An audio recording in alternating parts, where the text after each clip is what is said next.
Hi, folks. I'm here at the Living Fully retreat, and it's being held at Diver Workfield.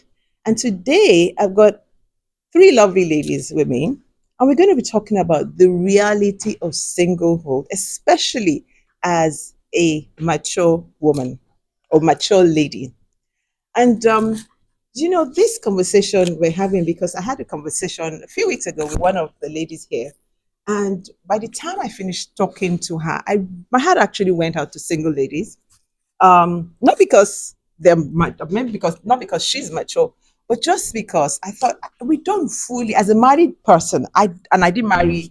I married in my late 20s, but I don't fully understand the reality of getting married at 40, sometimes almost 50, even 60.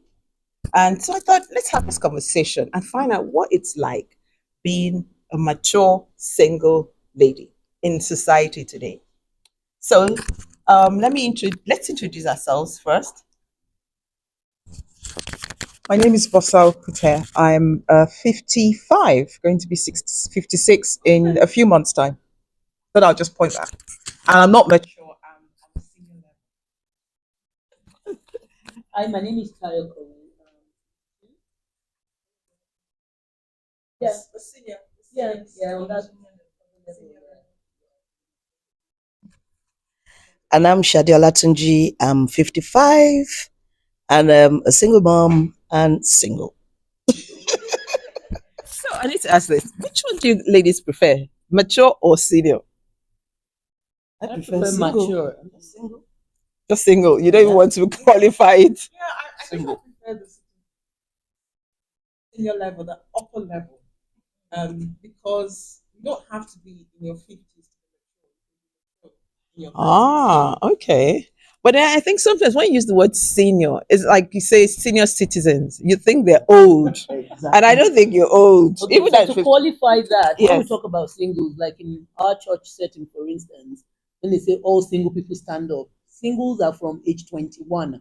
Those are half my age, less than half my age. I'm 52, so my half my age is single. so all of us stand up. So how do you put us on different stratas without over So we need to qualify it. yeah, that's Whether what we're doing. Yeah, by setting us apart from a 21-year-old looking for husband or believing God for husband and a 52-year-old single, never married, still believing God for for a husband. Yeah.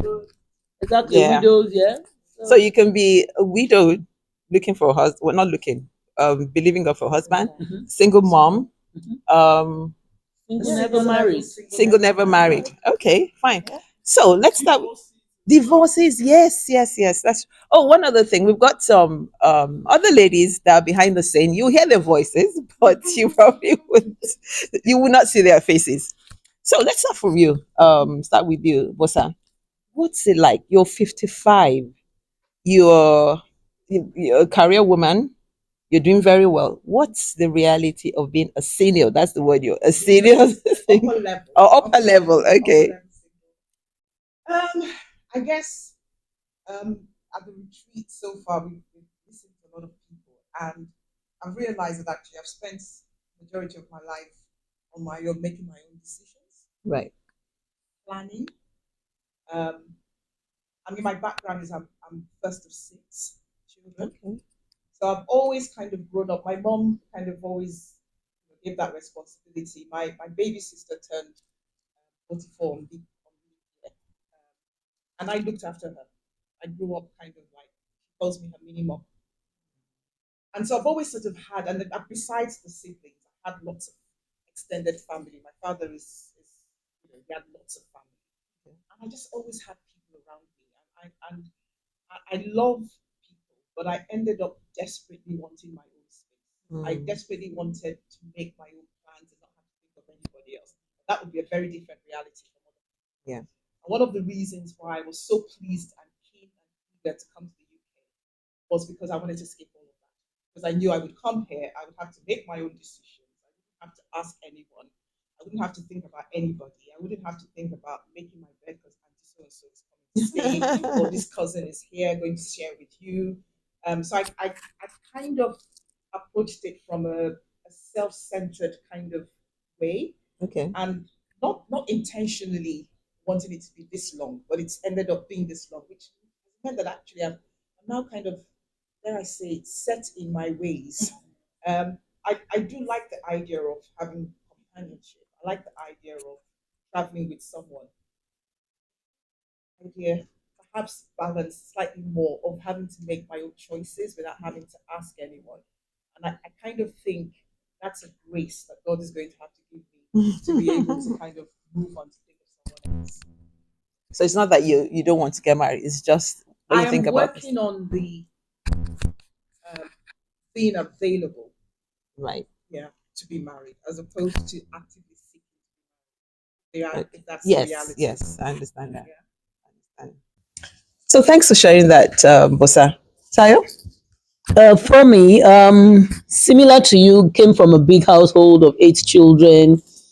And yeah, I don't know if I wanted to escape as such, but I like people around me, so that was the way I grew up. That's what I know. I'm still a bit of a social butterfly, I don't mind partying all weekend, hanging out with my friends, and then face Monday to Friday work, But one of the things I was saying to Pastor Funke that started this conversation was, in her mind, she just thought, oh, you're single, you go home alone, and you may be lonely. So I said to her, I think it runs a lot deeper than that. So I'll give you an example.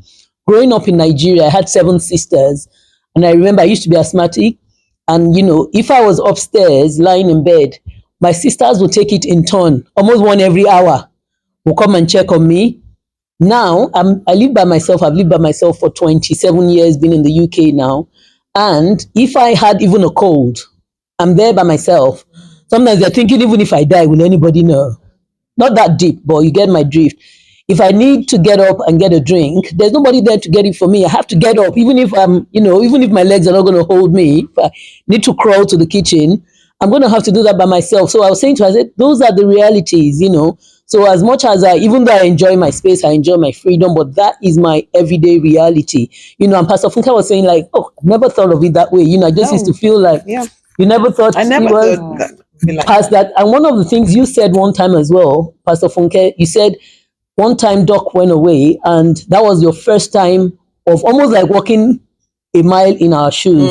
You Yeah. said he was out of communication. You were almost looking around like, by myself, where is Doc? Even if you are fighting, at least there's somebody in the house you are fighting with, Yes. But you're there by yourself and you look around, there's no one, and for you, he said that was the first time he actually hit you that this is what Tyre probably goes through. Every time we finish church, we've all hugged and said our goodbyes. Yeah. Everybody goes their merry way, and then I go home, it's just me and my 2 ears. You lock your door, and I hoping all the angels have taken their position and let's go to bed. So that's the reality. One of the other examples I gave, I said, little things where a man's presence adds bulk to what you're doing is, for instance, you go to the mechanics, your car breaks down, you go to, I've been to the mechanic and saying to the guy, I heard the sound, and the guy looking at you like, where did you hear the sound?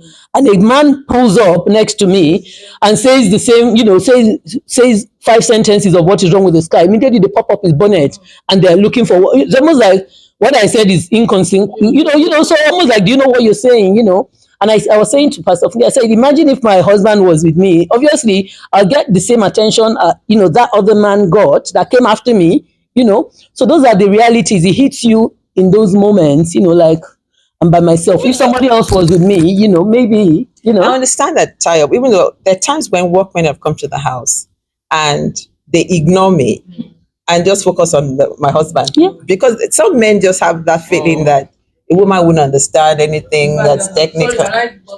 Yeah, yeah. Doesn't matter. So my husband, they will come to the house. So one day I had to tell my husband, please, you talk to them. Because if I talk to them, they will give me £100. If you talk to them and beat it down to 20, they're happy. Yeah. That's the reality, though. That's the reality, Thank you, Tayo. Now we've got someone who's going to share from a different perspective as a single mom. So, Shadi. Right. My story. Been a single mom now since 2005. So now that is how many 19 years? 19 years. Almost 20 years. Thank God they're grown-ups now. One 25, one 23. So It's been tough, but the grace of God, I just get on with it. You get on because of the children. If I was by myself, it would have been different. But because of the kids, you're like, they didn't ask to be born. There they are. You have to look after them. Yes, daddy is not present, but you know what? Daddy is present. So I just focused and did what I had to do. I would hustle. I would put food on the table, still have to pay the bills. You still want to take them away so that, they would live like every other children. Yes, you went there, and now here I am. And it's just now I look back and I'm like, how did I sail through? And then you see a man who wants to come and meet you and you're like, man, am I really? Can I ask if having children, do you think that stopped men from being attracted to you? No. Okay. I had loads. So you didn't want to marry? Share. Was it you that didn't want, or there was something about them that you didn't like, or they didn't call it? There was always just something about them, and I knew that I want to marry, but I had some single guys, and I wasn't ready to. I didn't want any more kids. But they would. Oh, I see. But they would. Yes. That's interesting, because usually it's the men that don't want. No, I don't want. Because their dad, obviously, this, the children's dad, he went on to. He has two other kids, but it was just. I just did not want anymore. I just knew that even if I was to get married now, I was introduced to a single guy, and I said, look, I don't want to have kids, and I don't think this would work. You might say, well, now you don't mind, but I know definitely that you would mind later on. Mm. So there's no point, I would just say it as it is, that this is what I know what I want. I've been there. Nobody was there to support with this true. I'm not saying that if I get involved with somebody else, now have kids and, but at the back of my mind, I just knew I have a girl, I have a boy. One of each. What else do I want? In terms of their dad, is he present in their lives? Oh, I made sure. Okay, but definitely. Even after you guys separated or divorced, did he come around to help you with things in the around the house? Lie. No way. So that was another point I raised. If I had a brother, for instance, so I gave an example of Ebon. Ebon wanted to do her garden, and her brothers were lining up to help her. When I did my garden, all the gravels, I carried it 25 kilos by myself, carried it and did my garden all by myself. So you gave that example as well. You've got brothers. Kemi, where's Kemi? Kemi's got brothers, So it's just those little things, those are the times you feel it, you think to yourself like, if only. I mean, I have a lovely neighbor, Lucas, I remember when I went to buy the gravels, but he was like, no, I'll not let you carry this. I'll help you. So he helped me, he was even telling me the gravels won't be enough. I'm like, I'll do it. Don't worry, but you get my drift, So having that person just there, just giving you that extra pair of hands goes a long way. There was a question I asked you, Tayo, sorry. There was a question I asked. I said, why don't you ask for help? Why don't you ask people? And you said... So the example I gave again, I said, okay, so in my team in ushering, we had a few young men, unmarried, So I'm talking 7, 8 years ago, if I needed help, someone like Bade would jump in, So if I needed help, I'll say to Bade, oh, I need help with this, He'll bring his car and help me. There was a time we rented a place.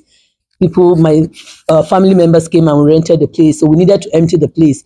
Just give me a time, meet me there at 7, he was there with his car. He did all the heavy lifting when we emptied the house, So but all those boys are married now, I can't take him from his own family. He's got a family, 2 kids. I can't take him from his own family to run those type of errands for me. So that's the other challenge we have. And so the flip side of that is, if the single men can't help me, then there's the married men and their wives. So I gave her the example of the day my car broke down. I was just helpless. I didn't have all your AA and all those things. And it was even a girl in the traffic that told me, she told me, oh, start it again. The thing started, and then, so she told me to pull up in like a B&Q car park. So I parked there. I sat there and I was thinking, who can I call? So I called my brother-in-law, who lives in Northampton, by the way. So he told me, oh, check this, check that. I checked everything, but he still couldn't really do any diagnosis. The only person that came to my mind was my family friend, Deji. The house was not far from where I was, so I called him. So I was saying to Pastor Funke, I said, he's a married man, but obviously his wife knows me very well. He knew we grew up together. He's my family friend, so he jumped in his car and came to me. He said, oh, I'll just tell you till you get home and pack it, and let's, call your mechanic tomorrow, kind of thing. But that's another reality, so obviously, even if my husband was out of town, maybe it's my brother-in-law that will call, or, but again, as we said, in our kind of setting, who else can I call if I need that type of assistance? Now, what are you going to say? In my own instance, when it comes to things like this, first of all, I'll like run to Google, go and check. How can you do this? And that is how I've managed and lived. I've done that with my boilers. Everything that I need to do is Google. Yeah. Restart my boiler. There's no man that will help you, Shade. Sort it out. Nobody. Who can you call? Especially maybe at night. Who are you going to call? Google. The other day, I couldn't open my car. Went to Google. The battery is dead. The battery of the remote. I just went on Google, and I've, now I don't think there's anything that I cannot. Seriously. Now, even with my car, I know, the pads are going. I need, all of those things now I can. Necessity is the mother of Yes, invention. I just. Can I say something though before you can be married and the man not Yes. So before I actually say the main point, I just wanted to add that I'll give an example. My parents, they were married for almost 15 years. My father, amazing, superb man, fantastic man. But my mom would often remind us, your dad was no DIY man. Your dad could not change a bulb.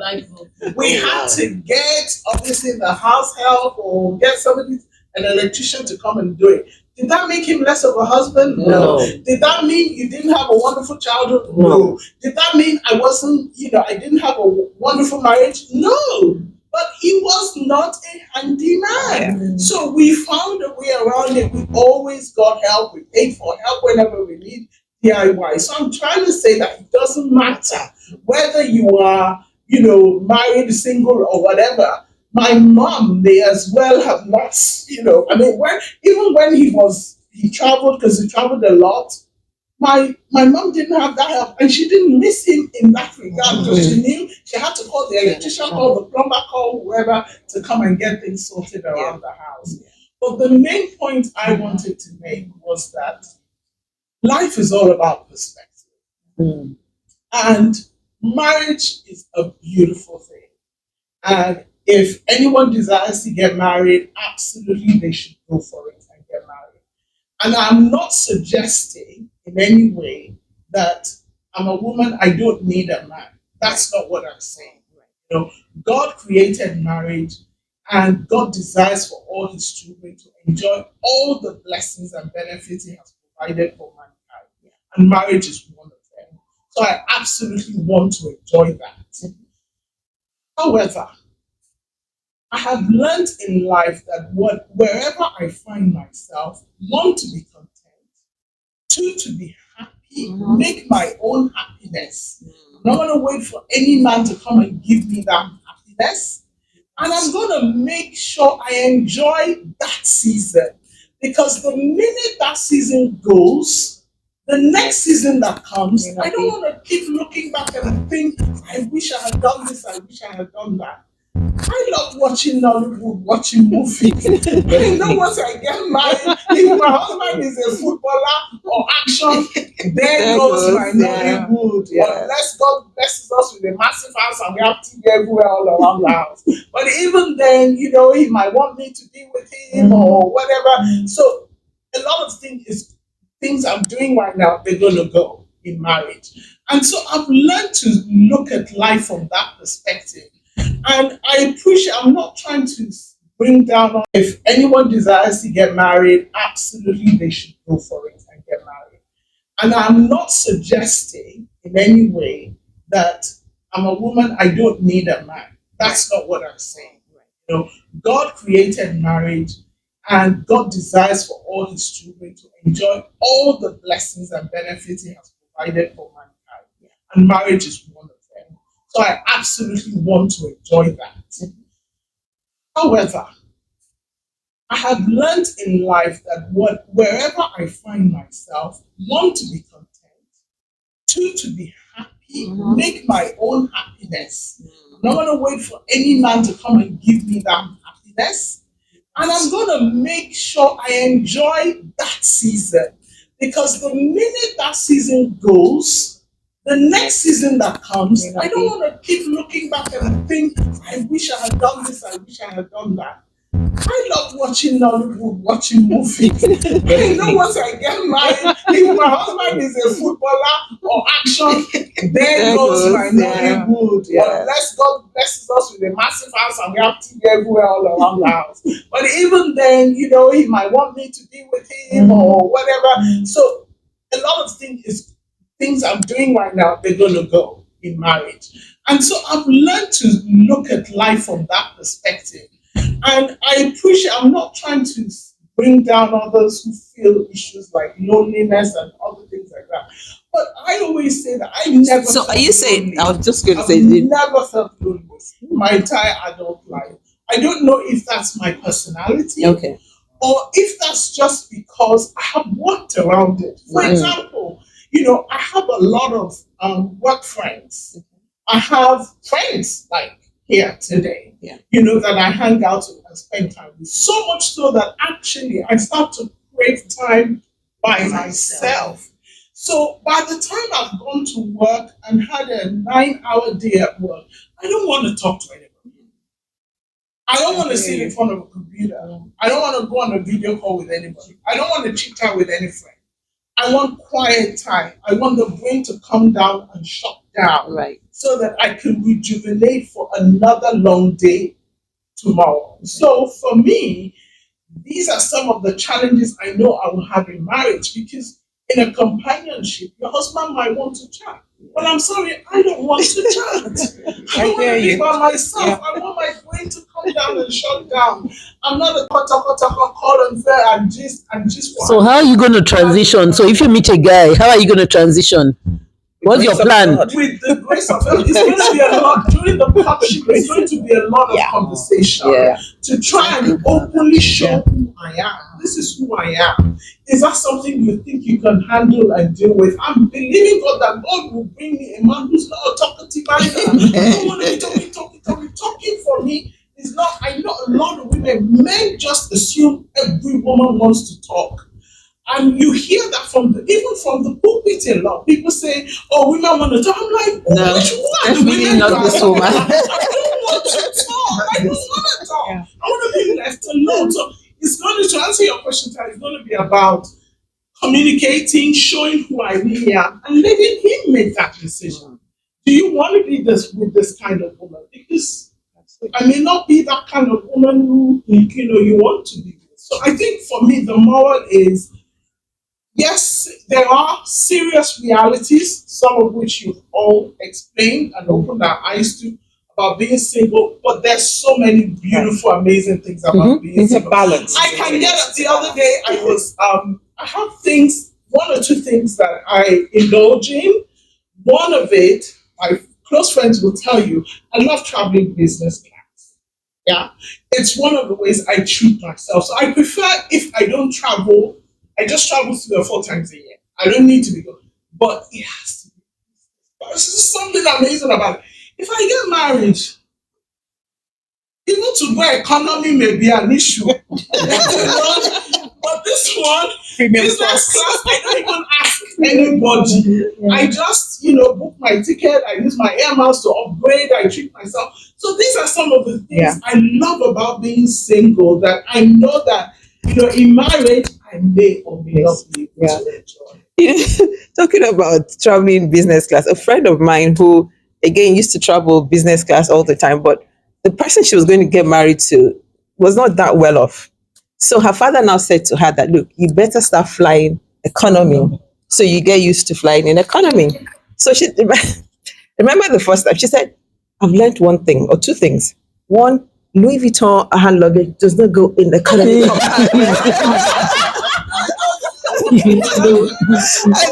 the first time she flew economy, she said to the hair hostess, she said, "Oh, can you take my jacket for me, please?" I said, No, we don't do that. Reality setting. One of the other realities, though, which I think, is the financial reality.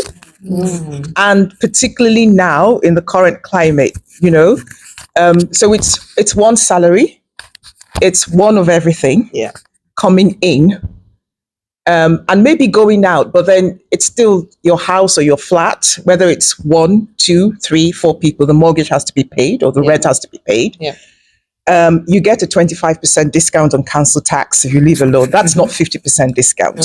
So as the council tax goes up, then the relative increment. Now, I've had friends say to me, "Oh, but you don't have children to look after." But really, the combination of having 2 salaries to kind of weather the downturn, when you're planning, when people sort of say to you, so for instance, talking about going this here and there, we want to go, this person's getting married in Canada, this person is getting married, and I'm having to make those decisions that, well, I can't go. And they're just like, oh, come on, what is it? You can take time off work. You don't have to worry about the children. I'm thinking, well, financially, I can't do that and do everything else. So there is that flip side, really. I think that when you have one salary and you have to get into the age now, we're thinking of retirement. And actually, you're thinking of how much you will need you. And okay, yes, you're praying for a life partner, but you still have to plan, right? And you're making those decisions, and people are asking you to think, how much do you need to live on? And you're thinking, can I make that? Apparently it's £41,000 a year if you're single to have a comfortable retirement. And having to think of those sorts of things, and it's 37,000 if you're a couple. Go figure. Okay, talking about finances. So if a guy comes now and he's earning less than you, would you marry him? I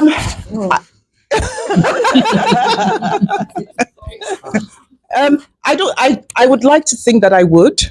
I'd like to think that I would, because it's not about, I think when I was growing up, I had those sorts of ideals. I didn't really want the money. I wanted ambition. Okay. I wanted someone who was going somewhere. And had a plan.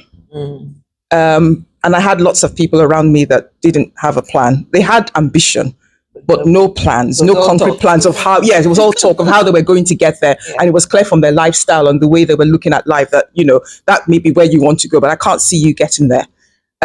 Now, I'm comfortable with what I earn. I mean, I'm grateful for what I earn. I have a career, I earn well. So I don't need anyone to come and add to me. What I don't want is someone who's going to be egotistical about it, who's going to want to put me down because I earn more than he does, and has or be a drain. Exactly. So I want us to add to each other, but I don't want you to belittle me or demean me or deflate me in any way. Can I try to answer that question? I guess I could marry somebody who earns less than I do. However, I would have to assess that he's a very secure man. Yes, he has to be very secure. Why do I say that? In my previous marriage, I've been married once before. I'm a divorcee. I discovered that he actually resented me for earning well. Resentment came out of his communication towards me. And I would always be asked things like, if I try to find out certain things, that, a normal person should know, I would be asked things like, is it because you are the one who paid for so that's why you feel you have a right to more information about that thing that you put money down for, the business, the house, whatever it is. So there was a lot of that. So for me, it's almost like, and I find also that in the African setting, and I want to apologize ahead for generalizing, but I'm about to make a very generic statement, which may offend some people. Generally, African men cannot handle it. Absolutely. Now, they will tell you during dating that they can. When the communication starts and you say, listen, I'm a high earner. I'm never going to apologize for that because that is a blessing that came directly from heaven into me. This is not something that I planned. It just happens to be that God, the Bible says He has mercy on whom He chooses to have mercy. And He had mercy on me in this area. So I'm never going to apologize for being a high earner. However, can you cope with the fact that I earn sometimes 5 times, 8 times more than you earn? And they would say, yes, you can cope. But actually, when you get into the nitty gritty of the relationship, you find that they cannot handle it. And just something about the African, the way they're brought up to be the provider, and life has moved on. We've all moved on from that. And so the answer is yes, I can marry him, but he has to be 100% secure in who God has made him to be. Just one more thing to add. I follow Pastor Mildred Okonkwo and Kingsley Okonkwo. Brilliant. Fantastic. I follow them a lot, their ministry. And they were saying one story of Pastor Kingsley was trying to explain that the problem we have with the men of this generation is that the women have moved on, but the men he found from all his years of in this marriage ministry and counseling, they're still in our parents' generation. So, for example, he said a lot of the men were raised by fathers who were breadwinners, and their mothers often stayed and accepted a lot that they should not have accepted because of the financial situation. So they're stuck in that mentality, thinking the woman will continue to take my rubbish and I will just, she'll be there. And then they found themselves in a generation, in a marriage where the girl can and does and can, she can wake up one day and go and rent her house. And he gave an example of a couple that fought one day, and the two of them paid cash and went to rent separate houses and separated. That is the reality of the life we're in today. In those days, our parents could not do that. They couldn't live a marriage. They couldn't live a marriage because of. You have these men who are using 5,000 naira to oppress the girl when the girl comes. She's like, oh, my lady doing her own thing. And so that's the dynamics of what we're talking about here. I know this is not something that is not today's topic, but could that itself be a detriment? Because it's like, if I can, look, I won't take this, I can rent, I can afford, then there's no tolerance in the marriage. Could that be So that's part of the challenge we face as matured singles as well. So you meet a guy and, remember I'll give you the example as well, Pastor Funke, where you're like, oh, Pastor Funke is walking in front and somebody is carrying a suitcase. I said, I carry my suitcase myself. I don't even think about it twice. Like when I was going to Nigeria, I had to go via Victoria, and this is me slugging my suitcase onto the train, and but Pastor Funke like, no, walking in front and maybe Doc will help you. I said, I haven't got, so I'm used to. So what tends to happen is we meet men and they think we're like men. I've been paying my own mortgage for 21 years. That's already intimidating. And they're thinking, you don't need a man. They look at you like, oh, as you said, you can afford to, if we're having an altercation, I can afford to go out and pay 6 months rents up front, So we meet men, apart from the fact that they're intimidated, and which is what we're talking about, we're making progress. We have to make progress. I'm not going to sit down in a 40K job when I can earn 140K. It doesn't make logical sense, So that's where we find ourselves, as you said, as higher earner women, and we have to keep progressing in our careers. We're not going to sit till we're thinking about retirement, pension, So, but I remember saying, I think I said this to you, that when I first got married, because I'd lived alone here for a bit before I married my husband, and I could do, in fact, there's nothing I cannot do around the house, DIY and all of that. But I married him, and I realized that he was not like that. So I'll change the bulb, everything. But when I noticed, you know what I did? I set living things. So if the light bulb goes up, I'll leave it.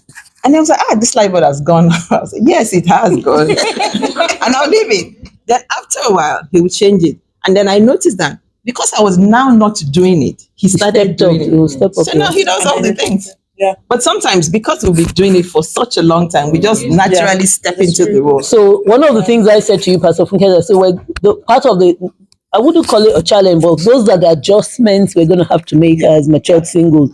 So when we're learning to take a step back, we're traveling, let the guy. I was telling Pastor Funke about putting your luggage up. Pastor Funke said, "Oh no, I always get a guy to put it up for me." I said, "I don't think about it twice." I'm always telling you, leave the luggage there with the man of I'm our. like, I don't You have to appear Don't sell helpless. it. Yes, I do that. Yeah. Well, I mean, Especially because I'm not tall, like do that. Yeah. But you can see I've got this fracture, and I came in yesterday evening, and I brought, I don't travel light, so I had suitcase, and I had another, just in case I was going to evening wear, that kind of thing. Checked in, nobody was around yet, and then I said, "Oh, where's the room?" He said, "Stairs up," and I said, "Oh, is there a lift?" He looked at me very apologetically. He was like, "I'm sorry, I don't think it's working," but it's so I said, "Okay, I'll try and hold on to the railing." And then he saw me. Obviously, I've got two suitcases, and he was like, "Come from behind the desk. Can I help you?" Instinctively, I said, "I've got it. I'm fine." And that's just because that's just what I do. And my best friends have a go at me. They say that, we go out and we're coming somewhere, I can drop you off. I'm like, "No, that's fine. I'll take Uber, or I'll find my way back." And they say, "You've just let him drop you. Let us drop you, you just have to I'll learn. tell you the danger for me, psychologically, part of the reason I'm not letting down my guard too much is because I've said to myself, because the day you don't do it, or the day I'm expecting you to do it and you don't do it, then I'm going to be so disappointed. So I'm better off just getting on with it and do what I need to do. I can't afford to say to myself, "Oh, every time I get to, Victoria, and I've got two suitcases, somebody will help me." I'm not going to be honest. I don't go around with that mentality. I've told myself, I'm just going to get on with it. If I get help, fine. If I don't, but I'm not going to, the way you guys are saying, "Oh, let a man do it." No. The man is there to help. Let him help. My own is I should That's my saying. That's my showing her face. You want to show your face? so my one, as a point, I don't mind not showing my face. My one is this. It's not about we've learned something this weekend. It's how you position yourself. And so if you position yourself as "I can do it," you're giving up those vibes, whether you know it or not. I didn't know that as well, and so you kind of, then you're not open that when you get there, do this, do that. And she did it. I don't know I tried to put myself in her position, and I thought, I would have needed someone to tell me to do that, because naturally I wouldn't have done that. That's all. I would like to apply it to my situation when I read the Bible. It's not like I know theology. Pastor B, sorry, you wanted to come in. So I just wanted the culture that she was a Moabite. She didn't know the culture. So the instruction was along the lines of tradition. That is how we do it. So he needs to know that you're a relative. Go and lie at his feet. So that communicated a particular thing that, "Oh boy, you have responsibility for me because I'm a relative." But Pastor B, isn't that the same thing? Because we need, like Naomi's, you who have gone this path, what you're doing here this weekend is like being a Naomi.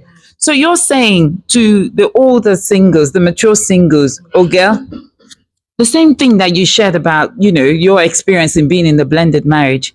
If you had gone the journey again, you do things. That's what I'm saying. The people who have gone before us, I also agree that she had someone in her family who had been down that road. Yeah. I also agree with Sister Uju, because Ruth could have said, "No, I'm not doing it. It makes me look desperate." But she could have responded to Naomi like that. But no, she was submissive. She said that, she came down and said a helplessness and put herself in that vulnerable position. Showed that she's helpless and I do think it's a grace that God is going to have to. I certainly know for me, it's major grace that He's going to have to give me when the time comes, because it's kind of, well, there's my character, there's my nature, but it's also the circumstances that I've found myself that has kept me. So I'm the first of 6. I'm kind of like, my mom says, "You're their mom." I've got 10 nieces and nephews, and everyone is like, Bossa is our, she's our mom kind of thing. And so I'm caring for for people, and then at work it's kind of like the same. So I've never really had people care for me, and I guess I've never really expected that. So yeah, it would be quite interesting to have someone kind of fawn up over me and delight himself in me and want to be with me and want to love me and want to always be with me. I find that a bit strange, but that would be fun. Can I ask you, the submissive issue? Can we talk a bit about that? Yes. Particularly the transition from single independent women to the truth of the matter is submissiveness and submission is a good thing. Anything God idea is a good thing. It has to be a good thing. So Pastor Funke, on the submission issue. Yeah. So I believe everything that is a God idea, that is God, is good. I know there's a lot of debate out there on submission. I accept that and I respect that. However, my position is it's a Bible injunction, so it has to be good for us. Yeah. So at the end of the day, as independent single women that are looking and praying to God to get married, we have to transition ourselves for our attitudes, the mental attitude from being submitted to, nobody in the natural. Of course, you're submitted to God, but in the natural, submitted to nobody, to literally putting your life into the hands of another man to make the decisions and the direction. So you've been married for so many years and you had a strong single life, independent life before you got married. How did you make that transition? Obviously it's a journey, that you work out day to day, month after month, and year after year. But what advice would you give women like us, in preparing ourselves for that transition? And how do we get to a place where we're comfortable with it, and we're at peace with being submitted to our husbands? When I got married, in terms of the mind shift, because I remember one day I finished from work and, like I used to do, my colleague said, "You guys want to go for a drink?" And I went. When I got there, I realized that, I've not told my husband. So I called. We're going to have a few of that. When you've done something, you now remember. You will go to Egypt. I remember. So I called and I apologized and all of that. But I think it also depends on the man. Dr. Luso said one thing. If the man makes it easy for you, it's easier to submit. And one of the reasons why I married my husband was because of it. He's a very kind person, and I think maybe also having sisters made a difference. So it was easy to submit, and also knowing that everything he did, it was for my good and for our good as a family.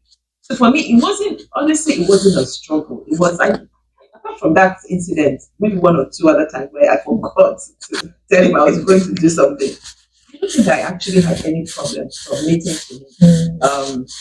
Of course, there are times when we would agree about something, but then we might have an argument about it. But then at the end of the day, I would say to myself, "But if it doesn't go well, it's your decision, and I'll leave it as that." Even now, a lot of times he'll come and say, "So what do you think?" You just make the decision. I don't want to answer anything. You make the decision. But I think at the end of the day, it's the kind of man that you marry, the type of man that you're. Some men will make it very easy for you to submit. Some men. So what should we be looking out for when we're dating them? Nothing like marrying a kind person. There's something I heard on internet. Oh, this lady, I don't know if it's for Mrs. Ferguson. I'll send the video. There was a video she said that her husband taught her. Did you? Gabi, sorry. Okay. Sorry. Her husband taught her about rest. She said she was always on the go. Her husband said, "I will take care of you." Then her husband taught her about rest. I'll send it to you. You can follow. But if a man shows you that, look, take care of you. I've got your back. Any decision that I make, I'll take responsibility. So look for a kind man. But also, yes, I remember now what I was thinking. This lady said, a man who is afraid to be afraid to break your heart. Yes. I saw it yesterday. And I thought, Wow. yes. That is so deep. A man who is afraid to break God's heart will be afraid to break your heart. That you should love God More. because if you love and respect God, then surely just as you want to submit, then He wants to care. Yeah, which is what I wanted to say. For me, even in terms of being in a relationship, if you can trust somebody, when you know the yes is the yes, they know Integrity. Yes, Integrity. it's easy. It's easy. If you grew up in a home where your mom submitted easily to your dad, and you look at the dynamics of the relationship, I look at my parents. My dad was so reliable to my dad could just come back from work, release the driver, walk in, and my mom would say, "Oh, they sent something from London in maybe 10 miles away." My dad would get back in the car and go and get it. How will you not submit to such a person? And for me, so those are the things you look out for when you're with a guy. You're thinking that are they reliable? When they say, "Oh, don't worry, I'll pick it up in Tesco on my way," and then they get there, they say, "Oh, I was too lazy, I didn't want to go off the road again." And you're thinking, how can you can't even trust this person to run that, pick up that little item for you? How are you going to? So how are you going to let your guard down for that kind of person? How do you think, as you said, how do you know they got your back? So I'll be taking my son. So I tell him to do something. And she said, "Okay, I'll do it one day. I'll wait, maybe day one, day two." I remember a few days ago, I said to him, that the kind of thing. If your wife says you should do something, and then she asks you day one, day two, day three, you don't do it. He's like, "Oh, well, eventually." I said, "But you should say to her, I will do it In 3 days time. If you can't do it, then go back to her and explain why you haven't done it." It's those little things that just make a difference. And don't wait for her to chase you, Exactly. because that's where the problem is. Trust is so important. It is very trust is key. Trust And rely on kindness. There's something about the man. I think he was a kind man. Yeah, he was a kind man.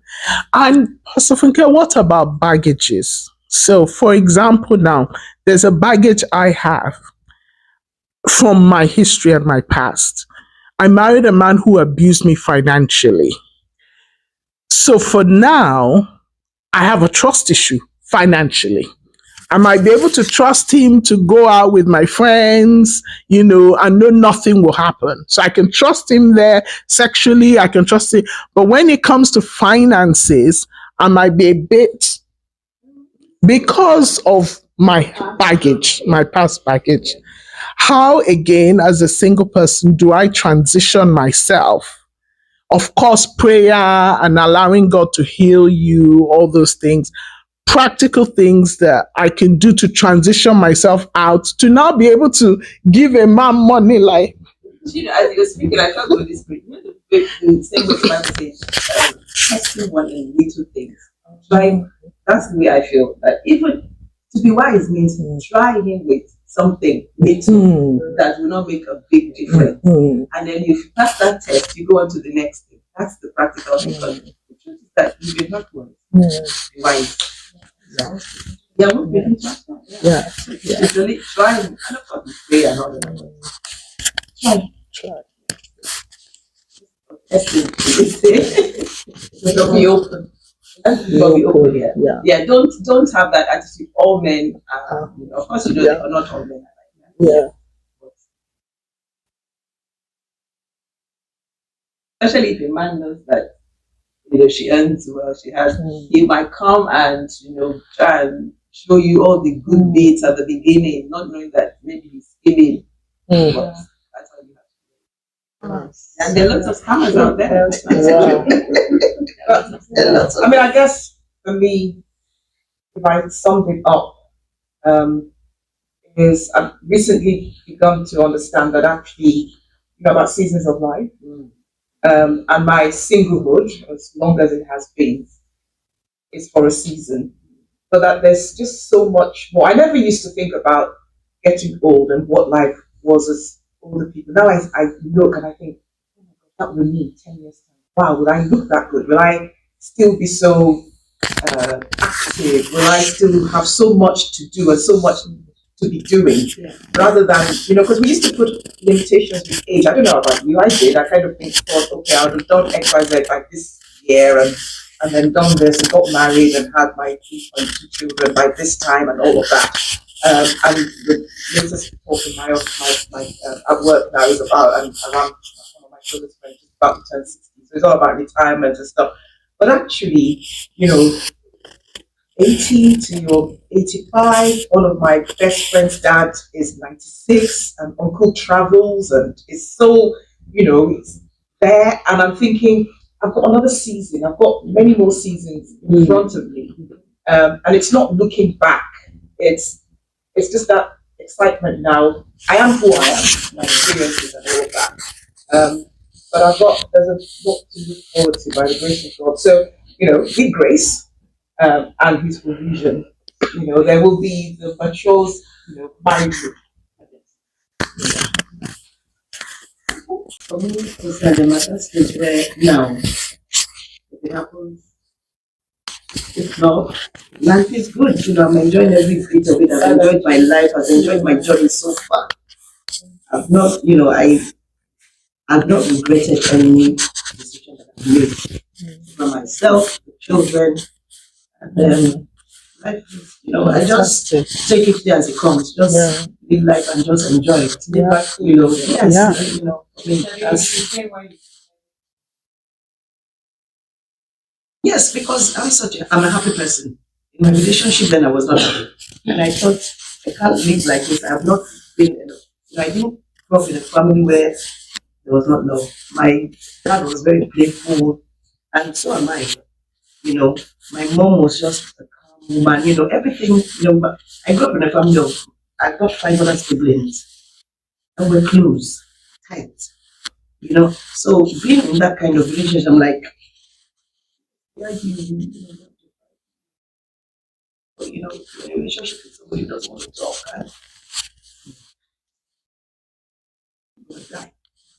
Just said, no way, I can't do this. I'd rather just be by myself and do what I need to. Looking back at that journey now, yes, then it was difficult, but things just get easier. As you get on with it, just focus and don't give up. I don't get upset. Life becomes something that you just take it, and nothing lasts forever.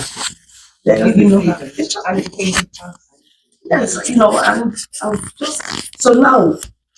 When the man comes by, he doesn't say, I'm living my life is good and I'm enjoying it. For me, in terms of my journey up to this point, what I would say is, if I was given another opportunity, would I get married at 30? Because I've seen so much. I've seen a lot of disagreement and changing, especially in relationships. And they always tell you talk about maturity in that union. And so even at the age of 30, so we're talking about 22 years ago, was I ready? I probably wasn't. Yeah. 22 years ago, 12 years ago, was I ready? I was sort of ready 12 years ago. I was being more intentional about it. So given if someone was to say to me, if you were to live your life all over again, what would you do differently? How would you walk this whole, journey towards being married, being settled? The only thing I'll probably do different was kids, because being another opportunity, maybe for my 30, I'll be more intentional in terms of, because when I was 30, I wasn't praying the type of prayer I'm praying now. You see my drift, yeah? So maybe I'll be more intentional, if I was given this opportunity again. But I do not have any regrets. God has been kind, I haven't had to deal with issues driving me up the wall to the point where I'm feeling, because I know one of the girls that's a lot younger than me, that's close to me, she became close to me because her aunt that was a mature single became They were first praying for prayer for her husband. Then she became the prayer point, but she was losing her mind. And I thank God, I still got sound mind. I thank God that God has been kind, and like I said, I don't have any regret. Probably would I appreciate the opportunities I've had as a single, all my experiences, good, bad, and ugly, and I wouldn't add anything to it or take anything away. I'm satisfied, very, very satisfied. And if a husband comes now to be an addition, really just an addition, but otherwise I'm good. I'm just gonna keep going, and yeah, God has been good. I'm just going to, my own quick final word is see singleness from a glasses half full perspective and enjoy every drop of that half glass full. So that when or actually, should I say, a full glass perspective, so that when the man comes and pours his own water into the glass, it will overflow. Yeah.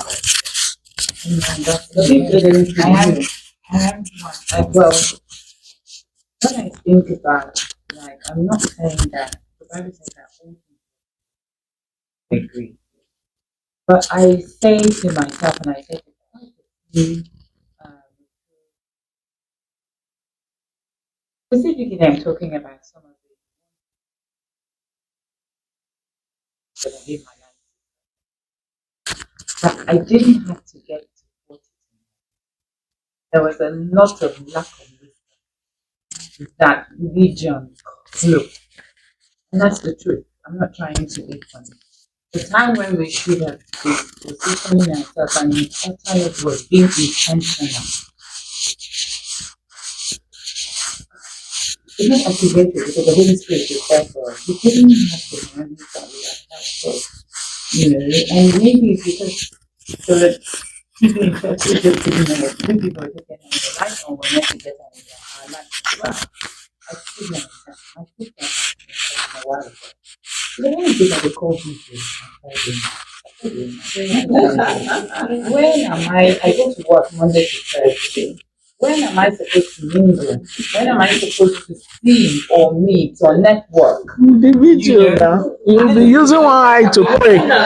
You'll be looking at the other brother with the other eye. In those settings is where girls met their husbands as well. Let's not be funny. Watchers, workers married each other.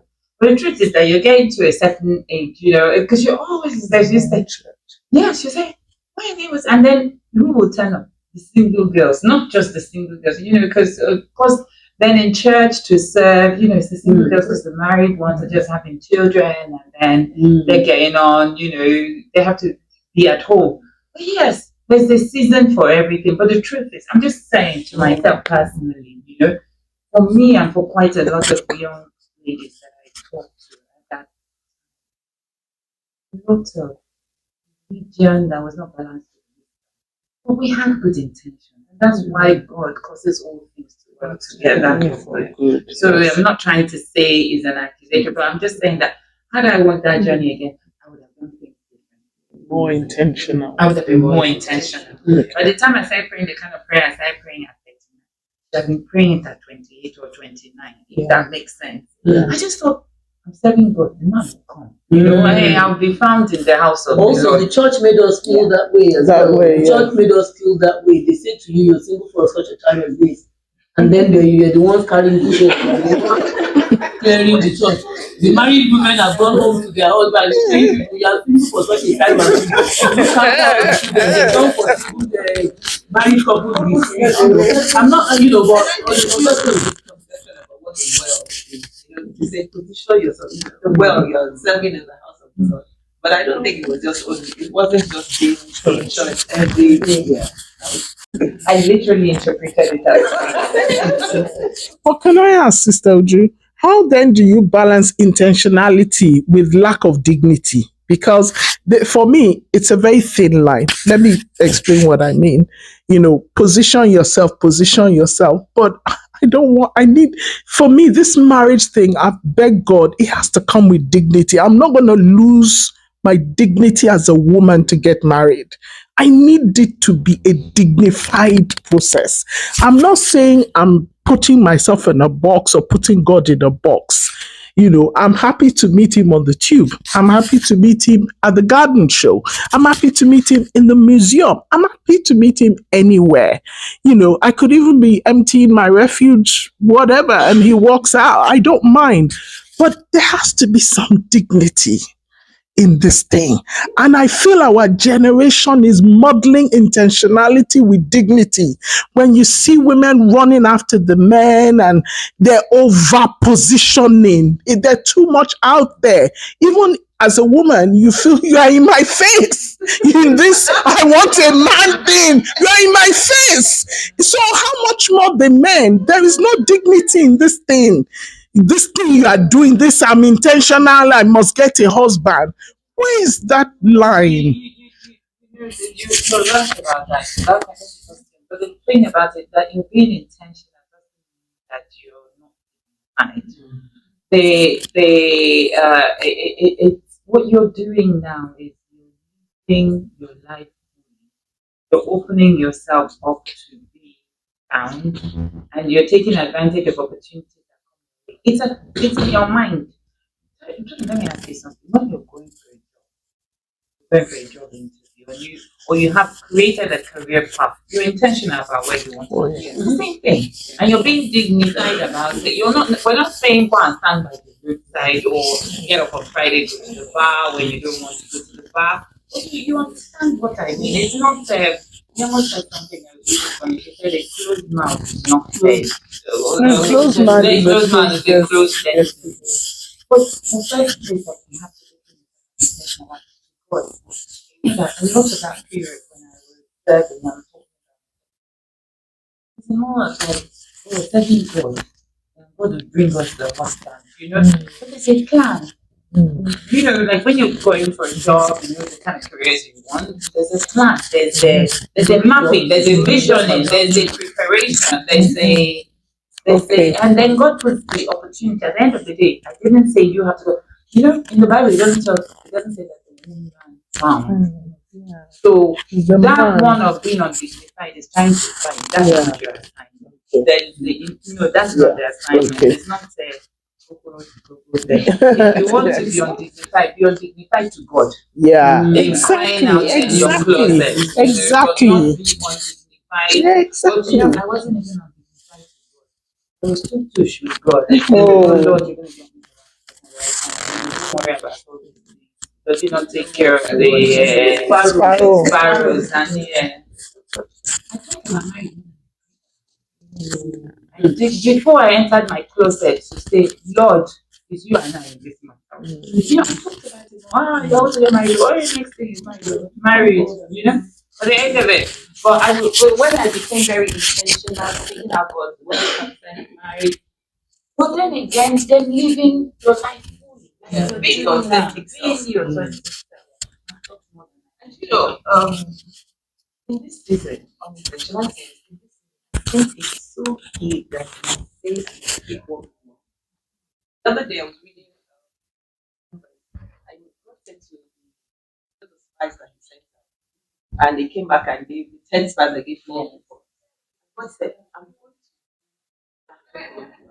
Because he said, oh, these people are going to kill us, we will not even go into promised land. That's what he said. And then the other day, I many said this thing, the